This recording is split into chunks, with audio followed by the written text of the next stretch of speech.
Assalamualaikum everyone, welcome to my channel Hussein Sheikh.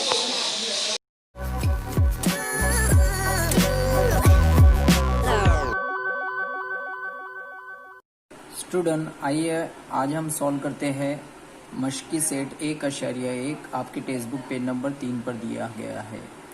दर्ज झेल set फहरिस्ती तरीके से लिखिए। अब यहाँ पे सवाल नंबर 1 इस तरह से है, जुफ्त तबई आदत का सेट। अब जुफ्त आदत किसे कहते हैं? जो दो से पूरी तरह से तकसीम पजीर होते हैं। तो जैसे मैंने कहा था कि सेट को जो है हम लोग कैपिटल लेटर से बताते हैं। तो जैसे मैं फॉर एग्जांपल ए ले लेता हूँ, बराबर मेहराबी कौस के अंदर लिखा जाता है।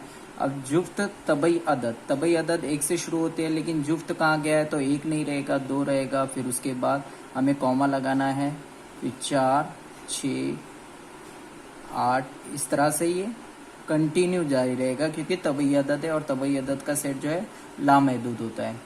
नंबर 2, 1 से 50 के दरमियान जुफ्त मुफर्रद अदद का सेट। एक चीज़ याद रखिए, मुफर्रद अदद जो है, अगर जुफ्त मुफर्रद अदद कहा जाएगा तो सिर्फ एक ही है, वो है 2।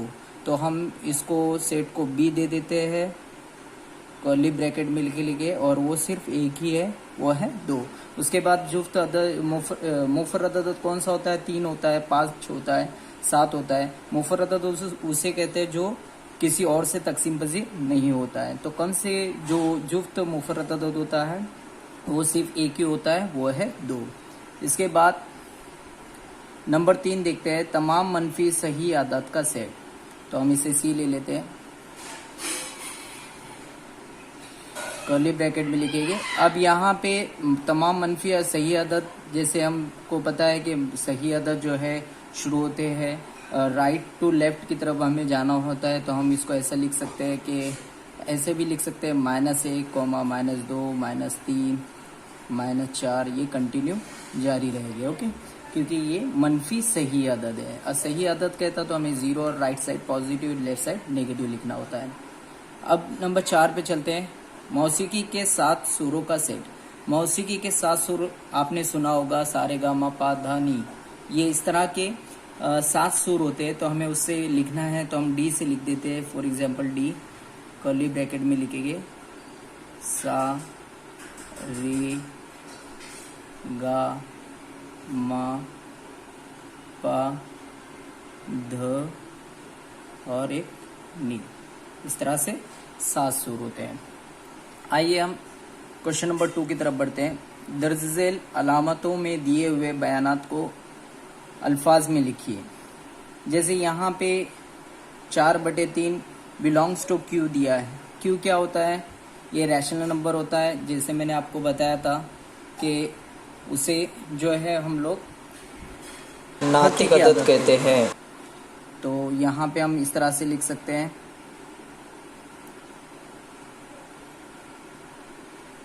4/3 सेट क्यू का रुकन है। ठीक है, बड़ा आसान है। 4/3 सेट क्यू का एक रुकन है।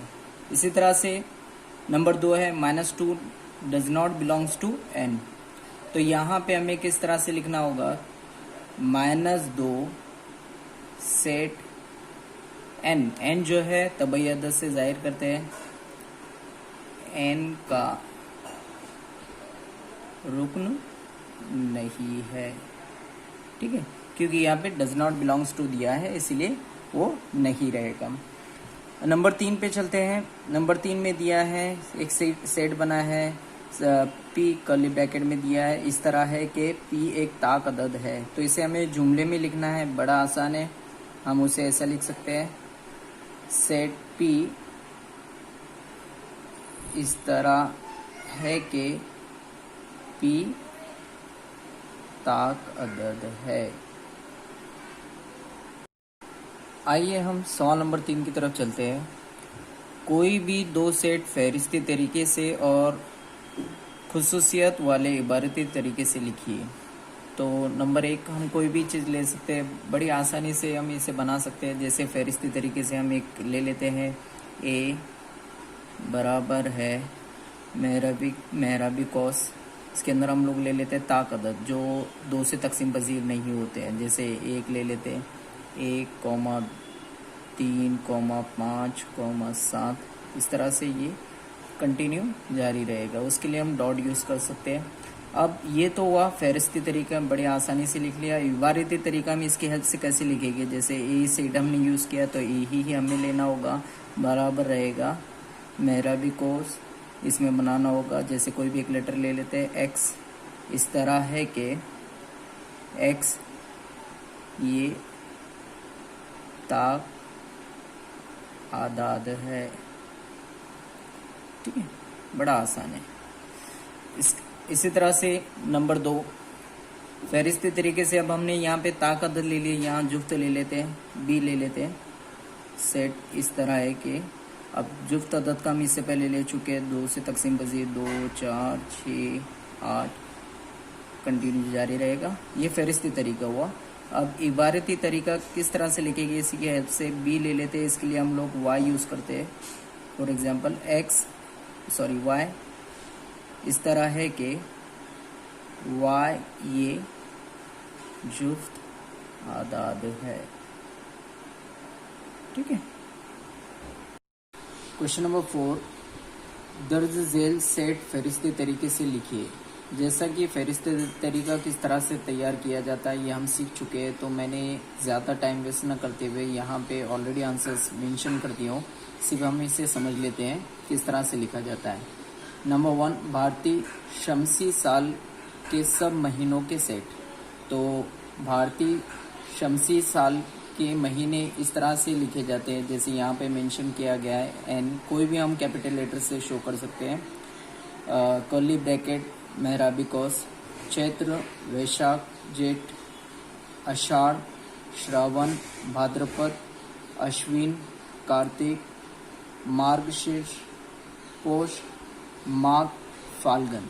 इस तरह से 12 मंथ्स होते हैं जो यहाँ पे लिखे गए हैं। नंबर 2 लफ्ज़ कॉम्प्लीमेंट के हरूफ का सेट।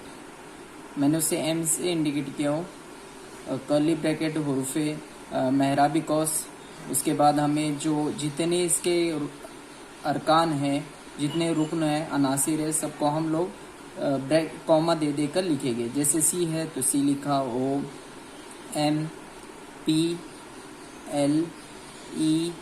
अब यहाँ पे एम हम ले चुके हैं तो हम दोबारा से एम नहीं लिखेंगे। ई ऑलरेडी आ चुका है तो ई हमें दोबारा नहीं लेना है, ई एक मरतबा ही लिखेंगे। एन लिखेंगे फिर टी। इस तरह से तुम्हें याद रखना है कि जो भी वर्ड रिपीट होता है उसे दोबारा नहीं लिखना है सेट तैयार करते वक्त फहरिस्ती तरीके से। इंसान के हवास से खमसा का सेट, जिसे मैंने पी से इंडिकेट किया हो, कैपिटल लेटर कोई भी यूज़ कर सकते हैं। नाक, फिर उसके बाद कॉमा लगाना ना भूले, कान, आँख, जिल्द, जबान। ओके, इस तरह से 5 हवा से खमसा होते हैं।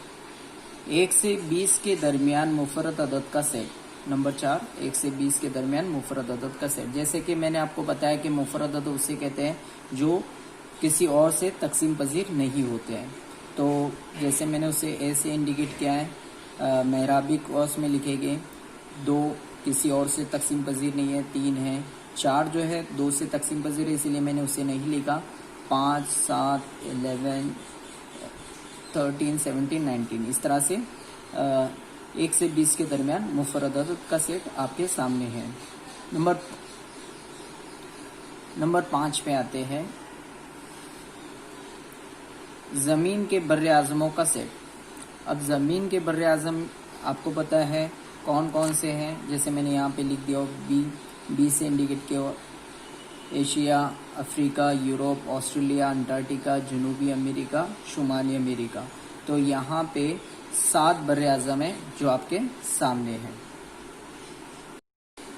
क्वेश्चन नंबर 5 दर्ज झेल सेट इबारती तरीके या इजहार उसूल के तरीके से लिखिए। जैसा कि यहाँ पे एक सेट दिया गया है, ए बराबर मेहराबी कोर्स में दिया गया है 1, 4, 9, 16, 25, 36, 49, 64, 81 और 100। तो यहाँ पे हम देख रहे हैं कि ये मुरब्बे है। एक का मुरब्बा एक होता है, दो का मुरब्बा चार होता है, तीन का मुरब्बा 9 होता है। इस तरह से ये टोटल मुरब्बे हैं, स्क्वायर्स हैं। और ये मुरब्बे जो है सीक्वेंस वाइज है, यानी नेचुरल नंबर की सीक्वेंस में 1 का 2 का 3 का 4 का इस तरह से 10 तक है। तो हमें इसे इबारती तरीके से किस तरह से लिखना है वो देखते हैं। पहले हम जो सेट का नाम दिया है वो लिख लेते हैं, बराबर है कर्ली ब्रैकेट हम x इस तरह है कि x बराबर है n के मुरब्बे के, क्योंकि यहाँ पे मुरब्बे दिए हैं। उसके बाद हम लोग इससे बताएंगे कि n जो है ये तबई अदद है, ठीक है, तबई अदद का रुकन है। और हमें उसकी लिमिट भी बताना है कि कहाँ तक है ये n, क्योंकि जो तबई अदद होते हैं वो 1 से लेकर लामहदूद होते हैं, तो हमें उसकी लिमिट भी बताना होगी। तो n less than equal to 10, क्योंकि यहाँ पे 10 का मुरब्बा है, तो हम इसे ऐसा भी लिख सकते हैं, या फिर ये चीज़ को, ये आखिरी पार्ट को हम ऐसा भी लिख सकते हैं कि n less than to the 11, n जो है 11 से छोटा है। इसकी जगह पे हम ये भी लिख सकते हैं, ठीक है। उसके बाद नंबर 2 पे आते हैं। नंबर 2 क्या है, b इज इक्वल टू मेरा भी कोर्स में 6, 12, 18, 24, 30, 36, 42, 48। यहाँ पे हम अगर देखें तो ये 6 का पहाड़ा हमें नज़र आ रहा है ना।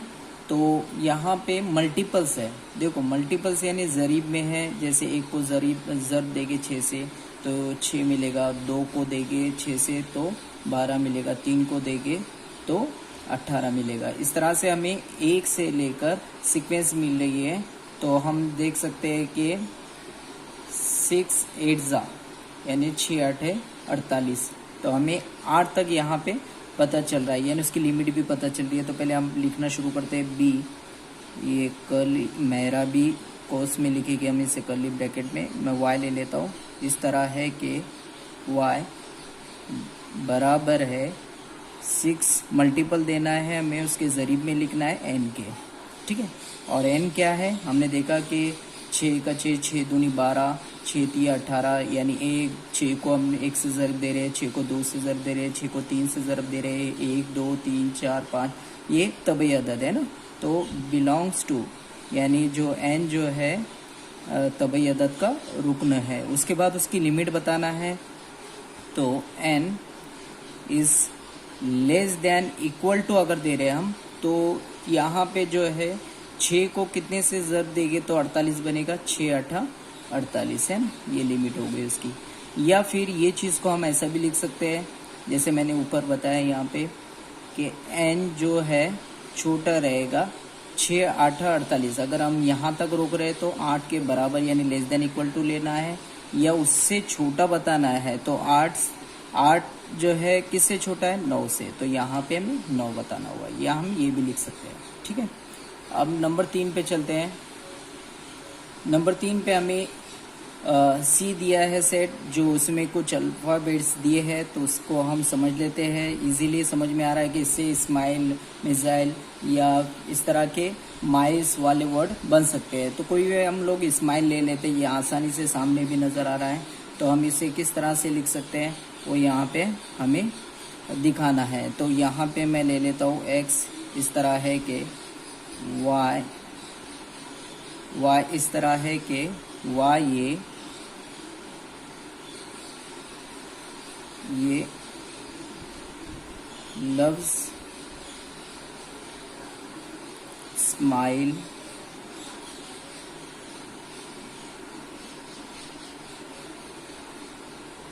का हुरूफ है, ठीक है, बहुत आसान है, इसे क्लोज कर देना।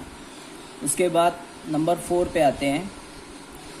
नंबर 4 पे हम देख रहे हैं कि डी बराबर, यहाँ पे इतवार, पीर, मंगल, बुध, जुमेरात, जुम्मा, शनिचर, यानी डेज ऑफ द वीक यानी हफ्तों के दिन दिया है। तो हमें इसे लिखना किस तरह से है, डी बराबर कर्ली ब्रैकेट, हम कुछ भी ले सकते हैं, एक्स इस तरह है कि एक्स ये हफ्ते का दिन है। बहुत आसान है, ठीक है। उसके बाद लास्ट में जिस तरह से हमने स्माइल के लिए देखा वैसे ही यहाँ पे भी हमें एक नज़र आ रहा है, ठीक है। कैपिटल लेटर में शो करेंगे, इस तरह है कि वाई से शो कर लेते हैं। वाई इस तरह है कि वाई ये लफ्ज़ देखिए, इससे हम लोग ईट भी तैयार हो रहा है या टी भी तैयार हो रहा है, तो कोई भी हम यूज़ कर सकते हैं। जैसे मेरे सामने यहाँ पे मैं टी लिख लेता हूँ, टी इजी रहेगा आसानी से। टी का हरूफ है, ठीक है, क्लोज कर देंगे।